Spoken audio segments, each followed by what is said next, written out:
Stone recuerda lo que los documentos olvidan. En un tranquilo barrio de la Ciudad de México, una casa aún contiene la respiración. Sus paredes se tensaron por un disparo que no logró terminar la frase. Pascual Ortiz Rubio salió con vida, pero nada a su alrededor lo hizo realmente. Los pasillos aprendieron el silencio. Las ventanas vieron cómo la energía retrocedía. La historia registró la supervivencia, pero la casa registró algo más, esperando, paciente, sin resolver. La cámara no se apresura, se detiene en el umbral, donde una vez se fracturó el tiempo. Esta casa no presenció la historia, la absorbió. Cuando Pascual Ortiz Rubio cruzó estos pisos tras el impacto de las balas, la supervivencia lo siguió dentro como una segunda sombra. El yeso se asentó, las puertas se cerraron de forma distinta. Cada habitación ajustó su memoria, la nación avanzó. Este edificio permaneció atrás, guardando el momento en que el poder se tambaleó y nunca se recuperó del todo. Y más adentro, todavía hay algo esperando. El México de principios de la década de 1930 no estalló, sino que se filtró. La violencia ya no se anunciaba con pancartas y líneas de batalla. Avanzaba silenciosamente, mediante firmas, órdenes susurradas y la cuidadosa eliminación de hombres inoportunos. La revolución había terminado en el papel, pero sus costumbres persistían. El poder ya no se tomaba a la luz del día. Se negociaba en habitaciones sin ventanas. Las calles parecían tranquilas. Esa era la ilusión. La calma se había convertido en una actuación, ensayada a diario para que la nación pudiera convencerse de que la estabilidad finalmente había llegado.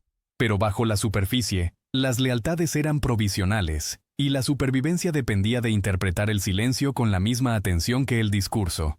La política ya no se trataba de creencias, sino de resistencia. En este ambiente apareció Pascual Ortiz Rubio, elegido no para transformar el país, sino para estabilizarlo, o al menos para aparentarlo. Su presidencia pretendía ser una señal de continuidad, tranquilidad y normalidad. Sin embargo, la normalidad en aquella época consistía solo en la ausencia de disparos, no en la presencia de confianza. Los intentos de asesinato no fueron impactantes, fueron instructivos. Recordaron a todos los funcionarios las condiciones de participación. Se podía gobernar, pero solo dentro de los límites establecidos por fuerzas más antiguas, más fuertes y menos visibles que cualquier administración. Sobrevivir no era ganar. Era aceptar las restricciones. Los periódicos suavizaron su lenguaje. Los boletines oficiales se volvieron precisos y vacíos. La población aprendió a leer entre líneas, a comprender que lo que no se decía importaba más que lo que se anunciaba.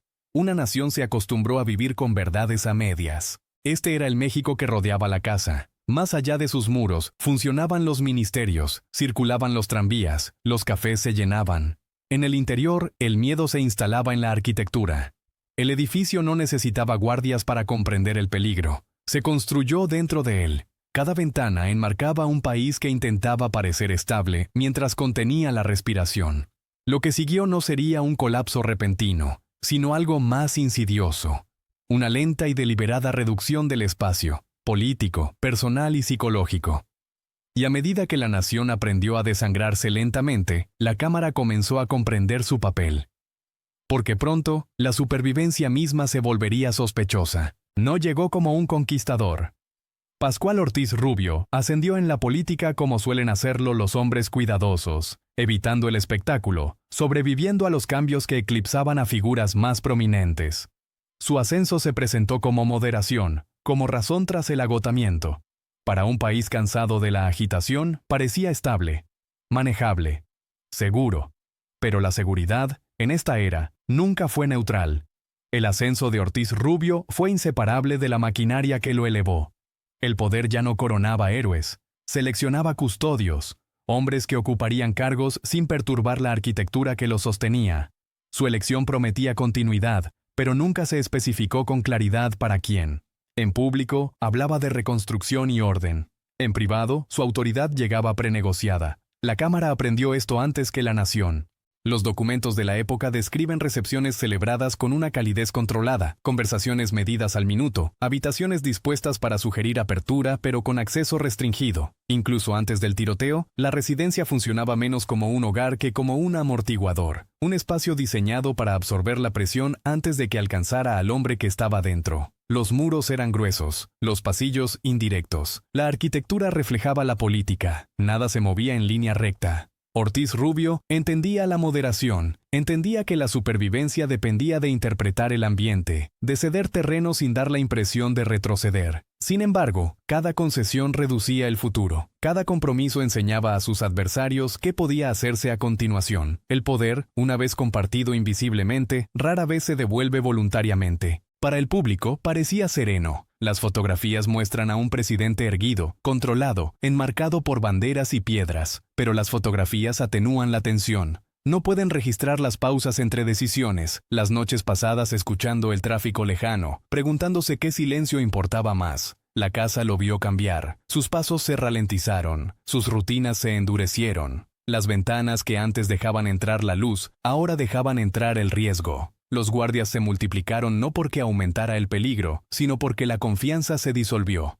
Esta fue la paradoja de su ascenso. Cuanto más ascendía, más pequeño se volvía su mundo. La autoridad se expandía hacia afuera, mientras la autonomía se desmoronaba hacia adentro. La presidencia prometía mando, pero ofrecía contención. Y en algún momento entre el juramento y el disparo que estaba por venir, el edificio comprendió algo esencial, que este ascenso no estaba destinado a durar. Porque en este sistema, la elevación era temporal, y la supervivencia pronto exigiría un pago. El ataque se produjo a plena luz del día. No fue oculto ni susurrado. Público, deliberado, instructivo. Los disparos destrozaron la ceremonia, desgarrando la ilusión de que el poder aún podía protegerse con la rutina. En ese instante, la presidencia quedó reducida a carne, y la carne demostró ser frágil. Sobrevivió. Ese era el titular, ese era el mito. La sangre marcaba el pavimento. Los gritos se disolvieron en orden. En cuestión de horas, se emitieron declaraciones, se esterilizó el lenguaje, el peligro se replanteó como interrupción en lugar de acusación. La maquinaria del Estado actuó con rapidez, no para preguntar por qué sucedió, sino para asegurarse de que no desestabilizara las apariencias. La supervivencia se convirtió en prueba de resiliencia. Oficialmente, nada había cambiado, pero la casa registró la diferencia. Cuando regresó, herido pero vivo, el edificio absorbió una nueva geometría de miedo. Las habitaciones fueron reasignadas, las entradas reevaluadas, los caminos se acortaron y luego se redirigieron. La arquitectura se tensó a su alrededor, como un cuerpo preparándose para un segundo golpe. Sobrevivir no le devolvió la confianza, confirmó su vulnerabilidad. Aquí radica el giro que la historia rara vez enfatiza. El asesinato fracasó, pero su mensaje llegó a la perfección. Ser atacado y sobrevivir no fue una victoria, fue una revelación. Demostró que el acceso había sido posible, que los límites eran permeables, que se había concedido permiso en algún lugar río arriba. A partir de ese día, la autoridad ya no irradiaba hacia afuera, sino que se replegó hacia adentro, defensiva, reactiva. Los visitantes notaron el cambio. Las conversaciones se acortaron. Primero desapareció la risa. Luego surgió la confianza. Cada encuentro conllevaba un cálculo tácito. ¿Quién se beneficia si este hombre sigue vivo? ¿Quién se beneficia si no lo hace? Se informó al público que el peligro había pasado. Dentro de la casa, el peligro se volvió constante, ambiental, arquitectónico. El silencio se hizo más denso en los pasillos. El eco de los pasos se prolongó más que antes. Cada golpe llegaba con un segundo extra de vacilación. La supervivencia, antes celebrada, empezó a parecer una advertencia más que un regalo. Porque las balas no necesitaban matarlo, solo necesitaban demostrar que podían. Y a partir de ese momento, la presidencia ya no se definió por el poder, sino por el permiso, un permiso que podría ser revocado en cualquier momento. Recuperación, lo llamaban. La palabra sugería sanación, resolución, retorno. Pero dentro de la casa, recuperación significaba contención. Se corrían las cortinas antes. Los horarios se comprimían. El mundo exterior se reducía a informes filtrados y visitantes cuidadosamente seleccionados. El cuerpo se recuperaba más rápido que la mente, y ésta nunca lo alcanzaba del todo. Pascual Ortiz Rubio se movía por habitaciones que ahora parecían más estrechas, como si las paredes hubieran avanzado durante su ausencia. Cada objeto cobraba un nuevo significado. Una silla colocada demasiado cerca de una puerta. Un espejo que reflejaba ángulos en los que ya no confiaba. Incluso la luz se volvía sospechosa. Demasiado brillante llamaba la atención. Demasiado tenue, la imaginación. Los médicos monitoreaban las heridas. Los asesores monitoreaban la percepción. Ninguno hablaba directamente del miedo, pero este ocupaba cada pausa entre frases. Las decisiones ya no se tomaban en salas llenas de debates. Se finalizaban en otro lugar y se daban con delicadeza, como instrucciones destinadas a ahorrarle más tensión. Esto era cuidado, enmarcado como lealtad. La casa se adaptó. Los protocolos de seguridad reemplazaron los rituales domésticos. Los pasos pertenecían menos a la familia que a los guardias. Los sonidos de la vida cotidiana, cubiertos, conversaciones, movimientos ociosos, se fueron borrando gradualmente. En su lugar llegó el ritmo de la vigilancia, radios, controles, el abrir y cerrar constante de puertas sin nadie dentro durante mucho tiempo. Estaba vivo, pero cada vez más ausente de su propia autoridad. La recuperación lo aisló no solo del peligro, sino también de la relevancia. Las reuniones se acortaron. Las decisiones llegaban predefinidas. Lo que quedaba era el ejercicio del liderazgo, ejercido en espacios controlados, bajo condiciones controladas. La casa se convirtió en un teatro donde el poder se exhibía, pero ya no se ejercía. Por la noche, el edificio contenía la respiración. El sueño llegaba a trocitos. El pasado se repetía sin invitación. El ruido, la conmoción, la repentina comprensión de que la supervivencia no se había negociado. La casa no lo reconfortaba, le recordaba. Cada pasillo lo llevaba de vuelta a ese momento. Afuera, la nación continuaba. Los periódicos elogiaron la resiliencia. Se declaró la estabilidad. Dentro, algo vital se replegó. El hombre que entró en la casa después del ataque no era el mismo que había salido esa mañana. La recuperación había preservado su vida, pero silenciosamente había comenzado a desmantelar su presidencia. Y la casa, ahora plenamente consciente de su papel, se preparó para la larga vigilia que le esperaba. El miedo no se anuncia,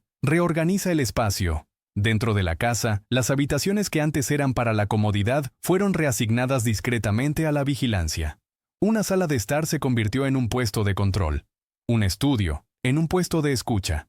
Los pasillos se despojaron de muebles, no por elegancia, sino por visibilidad. El edificio ya no estaba acondicionado para vivir. Estaba acondicionado para sobrevivir. Pascual Ortiz Rubio se aprendió el nuevo mapa de memoria. ¿Qué puertas podían cerrarse? ¿Qué ventanas no debían abrirse nunca? ¿Qué caminos eran más seguros a ciertas horas del día? Ahora la arquitectura dictaba el comportamiento. La casa dictaba la postura, el movimiento, incluso el tono de voz. El poder caminaba con más suavidad aquí. El miedo se incrustaba en la rutina. Los guardias rotaban con precisión mecánica, pero nunca parecían suficientes. La seguridad se multiplicaba no porque aumentaran las amenazas, sino porque la certeza se desvanecía. Cada capa añadida reconocía la misma verdad. La protección era simbólica. Si alguien lo hubiera querido muerto, la casa ya sabía que no podía negarle la entrada eternamente. Las paredes empezaron a actuar como confidentes. Absorbían murmullos de duda, momentos de vacilación, las pausas antes de decisiones que ya no eran solo suyas. Los techos escuchaban. Los pisos recordaban dónde los habían pisado zapatos ensangrentados. El edificio se convirtió en un testigo que no podía testificar, solo perdurar. No era paranoia, era adaptación, una respuesta racional a un sistema irracional. Cuando el poder es condicional, el miedo se vuelve estructural, se incrusta tanto en la piedra como en el programa. Incluso el aire parecía más denso, como si la historia misma se hubiera espesado dentro de las habitaciones. Los visitantes lo percibieron de inmediato. Las conversaciones se mantuvieron superficiales. Nadie se quedó. La casa desalentaba la intimidad. Recordaba a todos que la presencia era temporal y la ausencia podía ser permanente. La confianza se disolvió no por traición, sino por la geometría, por ángulos, distancias y líneas de visión controladas. La transformación más peligrosa fue sutil. El miedo empezó a sentirse normal, necesario, justificado, dejó de impactar. Y una vez que el miedo se convierte en arquitectura, ya no se cuestiona, se obedece. Antes de continuar, dime, ¿crees que los lugares absorben el miedo de quienes se esconden en ellos? Porque a partir de ese momento la casa ya no protegía a un presidente. Contenía una advertencia, y fuera de sus muros, otros ya estaban leyendo el mensaje. La autoridad permaneció en el papel, la tinta fluyó, se firmaron decretos, pero el poder ya no residía donde reposaba la firma. Se trasladó a otro lugar, silenciosa, eficientemente, sin ceremonias. La Cámara sintió este cambio antes que el público. Las decisiones llegaron completamente formalizadas, como sobres sellados deslizados por debajo de una puerta. Pascual Ortiz Rubio seguía en el cargo, pero ocupar no significa controlar. Las reuniones eran ahora más cortas y sus resultados predecibles. El debate se redujo. El abanico de opciones aceptables se redujo hasta asemejarse más a una instrucción que a una deliberación.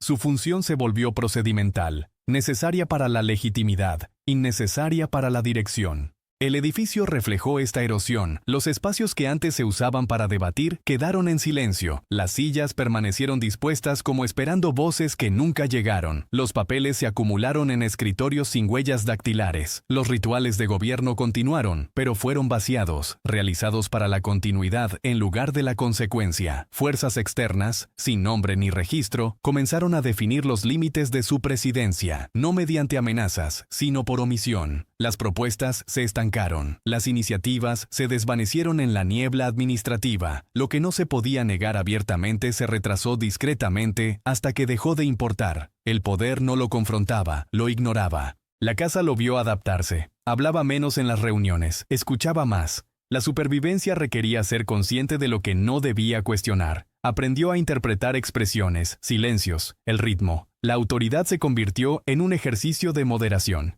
Cada gesto calculado para evitar la provocación. Cada decisión determinada por la pregunta, ¿quién está realmente decidiendo esto? Públicamente, la estabilidad se mantuvo. Ese era el objetivo. Una presidencia que parecía intacta, aunque funcionaba como fachada. La nación vio un líder. El sistema vio un sustituto. Incluso dentro de la Cámara, la jerarquía se difuminaba. Los asesores hablaban con creciente confianza. Los guardias se mostraban menos reticentes. El respeto persistía, pero se había desplazado del individuo al cargo, e incluso éste se estaba debilitando. La presidencia se había convertido en un símbolo, y los símbolos se manejan con facilidad.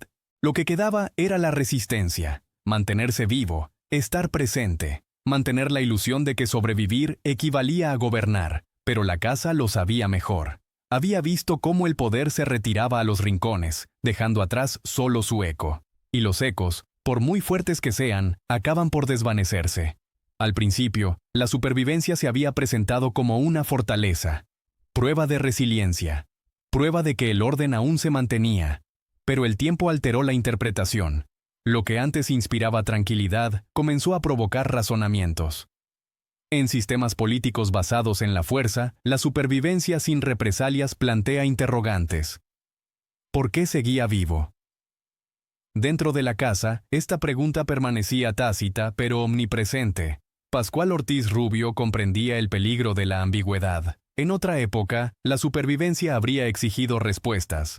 Purgas, investigaciones, castigos visibles. Aquí, la moderación se interpretaba no como sabiduría, sino como permiso. Los rivales sacaron conclusiones. Si no contraatacaba, tal vez no podría. Si no podía, tal vez no debería quedarse. El asesinato fallido se convirtió menos en un ataque y más en una demostración, una prueba de límites. Su continua presencia sugería que esos límites eran estrechos. La casa reflejó este cambio. La seguridad se mantuvo estricta, pero la confianza se desvaneció en sus rutinas. Los guardias se convirtieron en observadores en lugar de protectores. Los consejeros hablaban con cautela, midiendo la lealtad con la longevidad. El edificio ya no parecía una fortaleza, parecía una sala de espera. La supervivencia lo colocó en una posición insostenible. Las represalias corrían el riesgo de una escalada que escapaba a su control. La inacción indicaba debilidad. Cualquiera de los dos caminos conducía a la misma conclusión. Su autoridad era condicional, temporal y cada vez más incómoda. Este fue el giro que la historia rara vez registra. El atentado contra su vida no desestabilizó el sistema. Lo aclaró. Reveló cuán reemplazable se había vuelto el cargo, cuán fácil era transferir la legitimidad sin una ruptura pública. La violencia no había fracasado, había refinado su mensaje. Afuera, los actores políticos se adaptaron. Las alianzas cambiaron. Las conversaciones se desarrollaron sin él. Su nombre permaneció en los documentos, pero su influencia se desvaneció en las decisiones importantes. La supervivencia, antes un escudo, se había convertido en una desventaja. La Cámara absorbió la tensión. Presintió la cuenta regresiva, aunque nadie habló de tiempo. Cada día que permanecía en el cargo, aumentaba la urgencia de la pregunta. No si se iría, sino cuán silenciosamente sucedería. Porque en este sistema, la eliminación no requería la muerte. Solamente irrelevancia. Y la casa, paciente y precisa, comenzó a prepararse para la ausencia. Las consecuencias no se mantuvieron contenidas. Lo ocurrido dentro de la casa se extendió hacia el exterior, sutil pero inconfundible.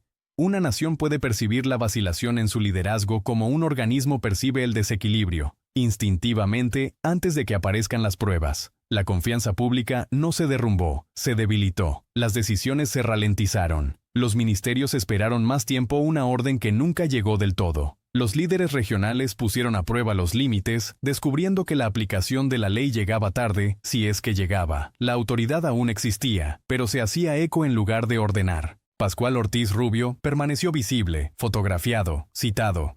Sin embargo, la presencia sin iniciativa genera incertidumbre. La Cámara lo mantuvo en su lugar mientras el país giraba a su alrededor. La estabilidad persistió, pero era frágil, dependiente de la coordinación externa, lejos de la propia presidencia. El lenguaje político cambió. Los discursos enfatizaron la continuidad en lugar de la visión, la seguridad en lugar del progreso. El debate nacional se redujo, reflejando los pasillos de la residencia. Lo que no se podía resolver se posponía. Lo que no se podía posponer se gestionaba en silencio, fuera de la vista del público. Los observadores externos lo notaron.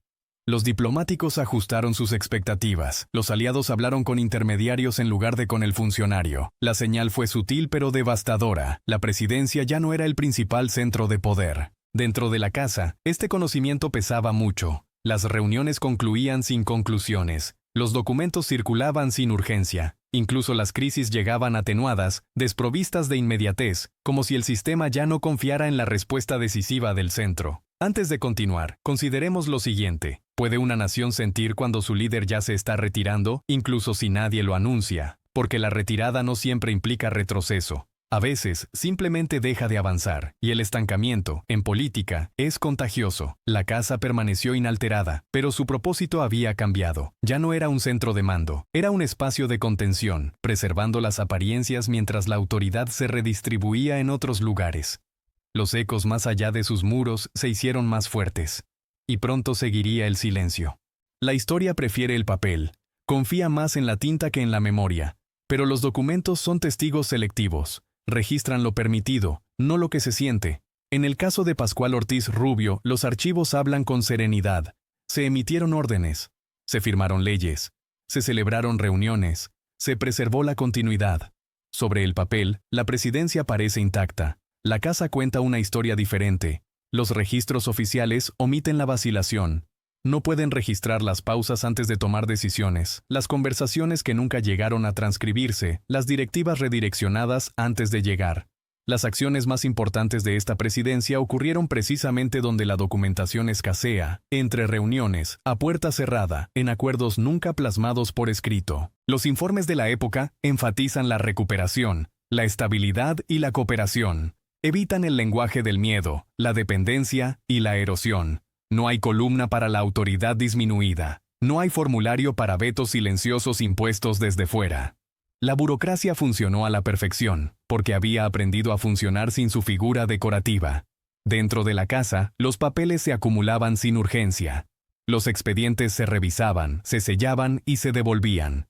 Las mociones de gobierno continuaban, pero su gravedad había cambiado. Las decisiones importantes se tomaban como conclusiones, no como debates. La función del presidente era ratificar, no originar. Así desaparece el poder sin espectáculo. El edificio en sí se convirtió en un archivo más honesto que cualquier ministerio. Suelos desgastados donde se oían pasos hasta altas horas de la noche. Sillas inclinadas, lejos de los escritorios, indicando conversaciones que terminaban temprano. Salas reutilizadas no por decreto, sino por necesidad. Estos eran registros que ningún historiador podría archivar. Lo que falta en los documentos es quizás la verdad más clara de todas. La presidencia no cayó, sino que fue destituida. Con cuidado, silenciosamente, sin ningún anuncio, sin ruptura, sin martirio que inspirara resistencia. Posteriormente, la historia tendría dificultades para explicar este periodo. Los analistas debatirían personalidades, alianzas y resultados. Pero la casa conservó la explicación más simple.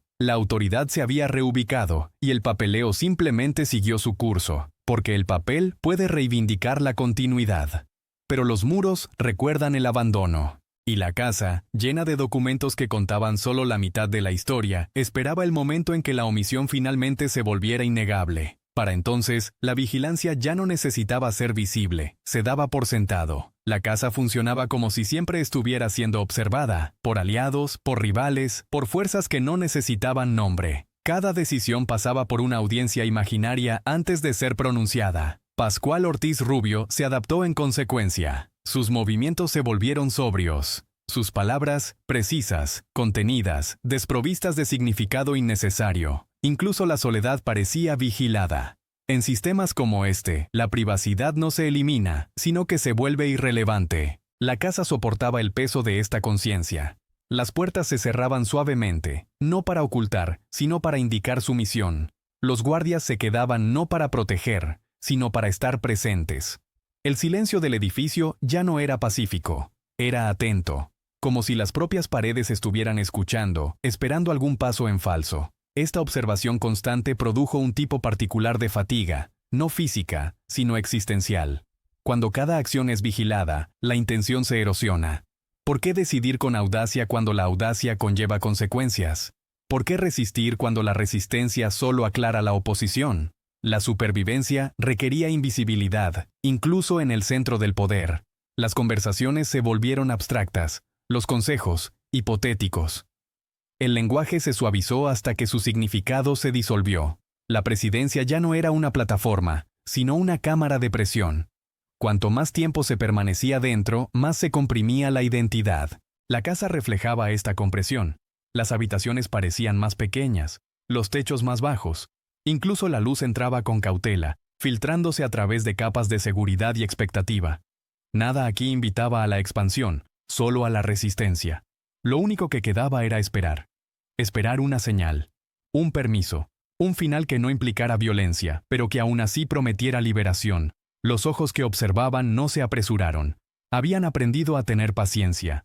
Y la casa, acostumbrada ahora a ser observada tanto como habitada, comprendió la verdad final de su papel. No era un refugio, fue una prueba. Y la prueba estaba llegando a su conclusión. El final no llegó con confrontación. No hubo alzamientos, ni un ajuste de cuentas público, ni una última defensa de la historia. Llegó silenciosamente, administrativa, procesal, casi cortés. Una renuncia preparada con el mismo lenguaje cuidadoso que había definido a la propia presidencia. Pascual Ortiz Rubio no cayó del poder. Fue desalojado con suavidad, como quien quita una pieza que ya no encaja en el mecanismo. Las explicaciones oficiales citaron la salud, el agotamiento y la necesidad de unidad. Las palabras fueron amables. La realidad, precisa. La supervivencia había llegado a su límite. Dentro de la casa, el cambio fue inmediato. Los horarios se flexibilizaron. La seguridad se suavizó. Las conversaciones terminaron sin reemplazo. El edificio reconoció el patrón antes del anuncio. Había aprendido a leer la ausencia con la misma claridad que la presencia. No hubo celebración, ni duelo. Solo transición. El poder fluyó sin interrupción, validando la afirmación más importante del sistema, que los individuos eran secundarios, reemplazables, temporales. La presidencia siguió adelante como si nada esencial se hubiera perdido. Para Ortiz Rubio, la renuncia no fue una derrota en el sentido tradicional, fue una liberación. La presión que se abría finalmente se disipó, reemplazada por algo más frío y permanente, una calma histórica. Viviría, observaría, pero ya no importaría. La casa sintió profundamente la partida. Las habitaciones se vaciaron de propósito, los escritorios se despejaron con eficiencia burocrática, los pasos cambiaron de ritmo, la autoridad no dejó rastro, simplemente se desvaneció, dejando solo estructura. Este fue el giro final. El asesinato había fracasado, el miedo había triunfado, la violencia no lo había eliminado, pero había transformado las condiciones tan completamente que la salida se hizo inevitable. La historia reduciría este momento a una simple nota a pie de página, una resignación en medio de la turbulencia, pero la casa lo recordaba como el verdadero clímax, el momento en que la supervivencia dejó de ser una estrategia para convertirse en un final. Y una vez que la puerta se cerró detrás de él, el edificio comprendió que su tarea estaba completa. Ahora habría que esperar, para que la memoria se ponga al día. La energía sale de forma distinta a como llega. No hay eco, no hay sonido de vacío, simplemente deja de moldear el aire. Tras la resignación, la casa no se sintió abandonada, sino aliviada. Sus pasillos se relajaron, sus habitaciones respiraron.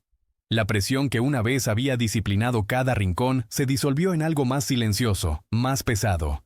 Sin autoridad en su interior, el edificio se volvió ordinario, y ese fue su castigo. Los muebles permanecieron, pero el significado se desvaneció. Las oficinas se reutilizaron con pragmática indiferencia. Los nuevos ocupantes recorrieron los mismos pisos sin percibir los cálculos que allí se realizaron. Para ellos, la casa era funcional, no una carga. Pero la historia no se borra simplemente porque nadie la escuche. El silencio cambió de calidad. Antes, había sido atento. Ahora, era de archivo. Lo que siguió fue un lento deterioro. No un colapso estructural, sino relevancia. La casa se desvaneció de la memoria política. Se mencionó menos, se visitó raramente, se conservó solo por inercia. Sus paredes albergaban impresiones que ya no se correspondían con el presente. Se convirtió en el contenedor de una historia que ya no era útil para quienes ostentaban el poder. Así se tratan las historias incómodas. No se destruyen, se marginan. Afuera, las narrativas se simplificaron. El intento de asesinato se convirtió en una anécdota. La renuncia, en una necesidad. La presidencia se volvió transitoria, útil principalmente para explicar lo que vendría después. Pocos se preguntaron cuánto había costado sobrevivir o por qué no había logrado proteger la autoridad. Antes de seguir adelante, consideremos lo siguiente. Cuando el poder abandona un lugar, ¿este queda vacío? ¿O finalmente empieza a hablar? Porque la casa aún conservaba su versión de los hechos. Recordaba cómo el miedo reorganizaba las habitaciones, cómo se reducía la autoridad, cómo la supervivencia vaciaba lentamente una presidencia desde dentro. Y aunque nadie regresó oficialmente a escuchar, la estructura permaneció intacta. Espera. Que alguien note esa ausencia también deja una marca. El tiempo transcurrió sin contemplaciones. La ciudad creció alrededor de la casa, modernizándose, olvidándose, reescribiéndose con cada generación. Sin embargo, el edificio permaneció, ni celebrado ni condenado, simplemente presente. Su perdurabilidad no fue notable, su recuerdo sí. La mayoría de los relatos sobre Pascual Ortiz Rubio pasan por alto este discurso rápidamente, si es que lo hacen. Los libros de texto prefieren narrativas más claras, líderes decisivos, finales dramáticos, victorias o derrotas visibles. Esta casa no ofrece nada de eso. Presenta en cambio incomodidad, una supervivencia que no condujo a nada, una presidencia que se disolvió sin ruptura. Por eso la sombra persiste. La estructura se erige como un artefacto de un sistema perfeccionado no mediante el caos, sino mediante la gestión. Demuestra cómo el poder aprendió a disciplinar sin espectáculo, a neutralizar sin derramamiento de sangre. El intento de asesinato fracasó, pero la lección perduró. El miedo podía lograr lo que las balas no podían. Los visitantes que pasan por el edificio rara vez se detienen. No hay placa que explique su significado. No hay visitas guiadas. El silencio lo protege del escrutinio. Sin embargo, entre sus muros, la huella permanece. La sutil discordancia de las habitaciones diseñadas para la vigilancia, no para la vida. La arquitectura aún habla el lenguaje de la precaución. Este no es un lugar embrujado en el sentido teatral. Está embrujado administrativamente. Por memorandos nunca escritos, órdenes nunca dadas, autoridad que se evaporó en lugar de colapsar. La sombra no es sobrenatural, es procesal. La historia a menudo recuerda momentos de explosión, olvida momentos de compresión. Esta casa encarna esta última. Marca el punto donde el poder perfeccionó la eliminación silenciosa. La sombra sigue en pie porque nunca fue confrontada. Nunca fue examinada a fondo. Sobrevivió, como el propio Ortiz Rubio, pero sobrevivir no es sinónimo de resolución. El edificio espera a plena vista, sin pedir nada, ofreciendo solo un recordatorio, que las fuerzas más efectivas de la historia rara vez se anuncian. Ellos simplemente aguantan. La verdad final es la menos dramática y la más inquietante. Pascual Ortiz Rubio sobrevivió a la violencia, pero la supervivencia misma se convirtió en el instrumento de su borrado. No fue destituido por la fuerza ni destruido por el escándalo. Fue preservado el tiempo justo para volverse innecesario. Este es el giro que la historia rara vez enfrenta. La supervivencia no fue misericordia. Fue contención. La casa lo comprendió antes que nadie. Fue testigo de cómo el miedo refinaba el poder, de cómo los sistemas aprendían a neutralizar sin matar, de cómo la legitimidad podía vaciarse sin perder su integridad en el papel. El intento de asesinato fracasó, pero logró enseñarle al Estado algo invaluable, que la muerte era opcional. El silencio era más eficaz. Ortiz Rubio sobrevivió, con un cuerpo preservado y un legado silenciado. No hubo una gran rehabilitación, ningún ajuste de cuentas exigió su voz. Sobrevivir aseguró que no habría mártires, ni rupturas, ni preguntas lo suficientemente fuertes como para perturbar la continuidad. Se convirtió en una nota al pie precisamente porque vivió. Y la casa permaneció, silenciosa, intacta, sin celebraciones. Una estructura que demuestra que la historia no siempre termina con el colapso. A veces termina con la acomodación, con una presión tan constante que la resistencia nunca se manifiesta del todo. Este es el precio oculto en las historias de resiliencia. Elogiamos la supervivencia sin preguntarnos qué reemplaza. Celebramos la resistencia sin examinar qué se entrega a cambio. El pasado no desaparece, se condensa en muros, en procedimientos, en lecciones que se transmiten silenciosamente.